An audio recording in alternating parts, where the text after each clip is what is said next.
Olá, pessoal. Um pouquinho do que é o conceito de direita e esquerda para o David Koizes neste livro, né, que a gente está lendo aos pouquinhos aí, Visões e Ilusões Políticas, uma análise crítica cristã das ideologias contemporâneas.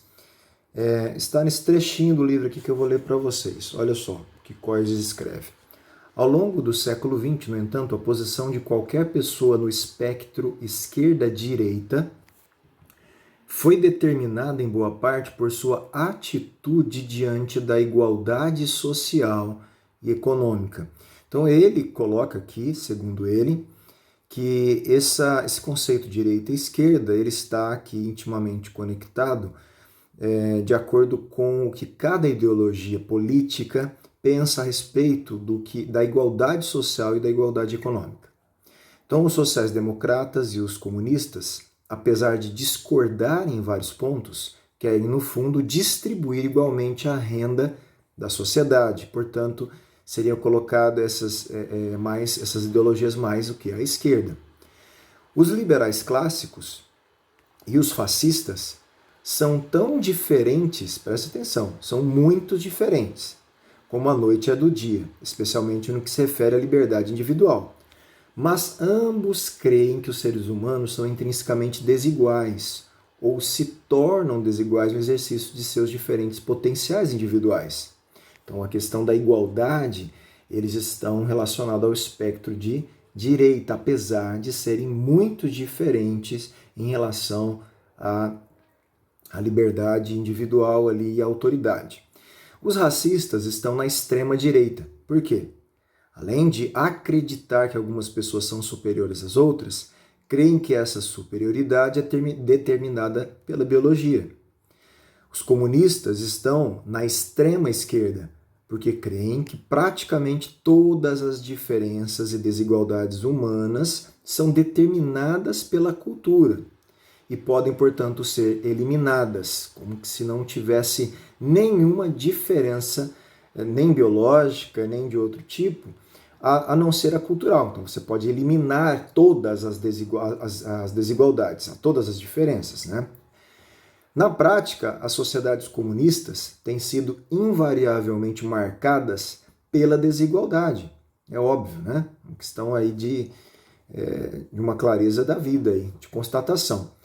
E só conseguiram criar o que Milovan Gilas chama de uma nova classe. Então eles queriam a igualdade social, eliminando as diferenças de classes, acabaram criando outra, constituída pelos membros da burocracia e do partido.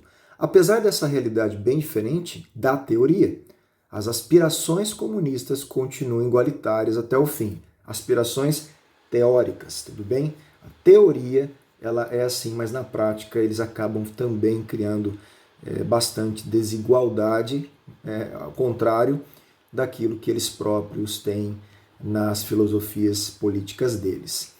Outra coisa interessante aqui é que David Koizes oferece um gráfico aqui, que é uma classificação bidimensional das ideologias políticas. Então presta atenção no que ele faz aí. No horizontal, ele coloca igualdade e desigualdade. Tá?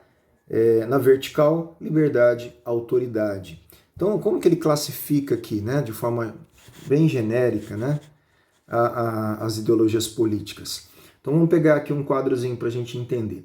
Então, o liberalismo clássico, por exemplo, ele preza pela liberdade, você está vendo ele mais afastadinho da desigualdade, né? Perdão, ele está afastado da igualdade, ele está entre a liberdade e a desigualdade.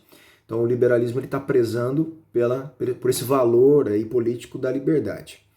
O conservadorismo, você já vê que ele preza menos pela liberdade do que o liberalismo clássico. Ele se aproxima um pouquinho mais da questão da autoridade. Por isso a importância no conservadorismo das estruturas, da tradição, na questão das tradições, inclusive da autoridade, da família, né, do pai de família e coisas nesse sentido. Olha só o nazismo e o fascismo. Ele se aproxima, está se distanciando da igualdade, gerando desigualdades e se aproximando cada vez mais da autoridade, o que a gente poderia então já dizer que nazismo e fascismo são regimes não só de autoridade, mas autoritários, totalitários. tá ok? Aí o comunismo do outro lado, você também está vendo, ele está no lado da igualdade, mas próximo à autoridade. Ele também, apesar de lá na base ter uma teoria na questão da igualdade, ele vai se aproximar do totalitarismo tanto quanto o nazismo e o fascismo. Então, o que o comunista às vezes, né, na prática não entende é que no final de contas, o mesmo problema que o fascismo, o nazismo gera de totalitarismo sobre a sociedade, o comunismo é igual.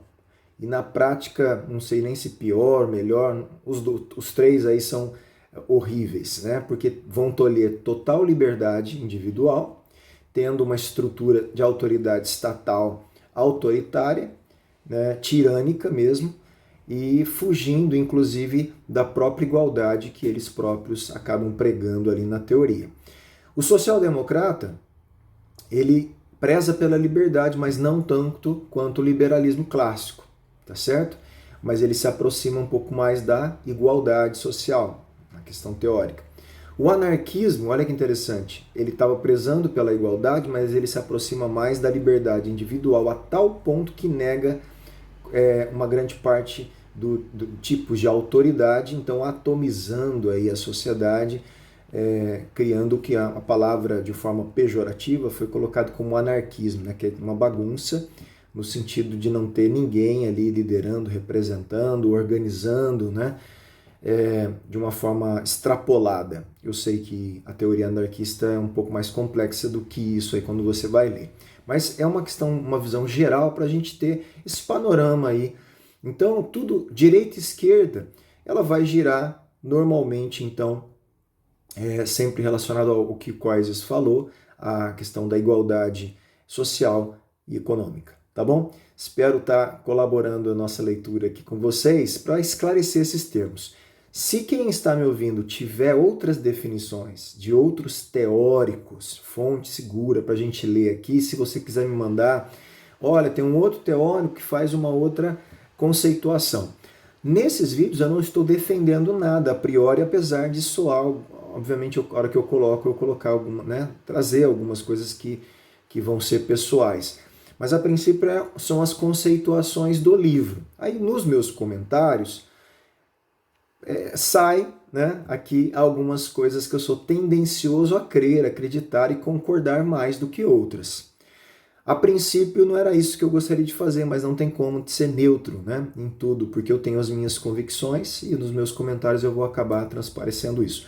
Mas mesmo que você quiser me mandar uma outra conceituação teórica, eu posso ler, né, para a gente poder colocar isso, né, em pauta, numa discussão, numa busca nossa, pelo que é realmente, o que essas ideologias realmente são na teoria, mas também na prática. Eu acho que esse é o grande problema. Às vezes a prática delas, na execução dessas ideologias, na história política dos países que a gente vê, na verdade, o que eles falam não conseguem colocar em prática, e aí, uma questão pessoal minha realmente, é contra o comunismo, que ele tem uma fala muito bonita de igualdade, mas ele produz na prática desigualdades terríveis, criando, inclusive, concordo aqui com o David Koyzis, uma outra classe, né? uma classe burocrata aí do próprio partido, da ideologia. Fica essa reflexão aí para hoje, tá bom?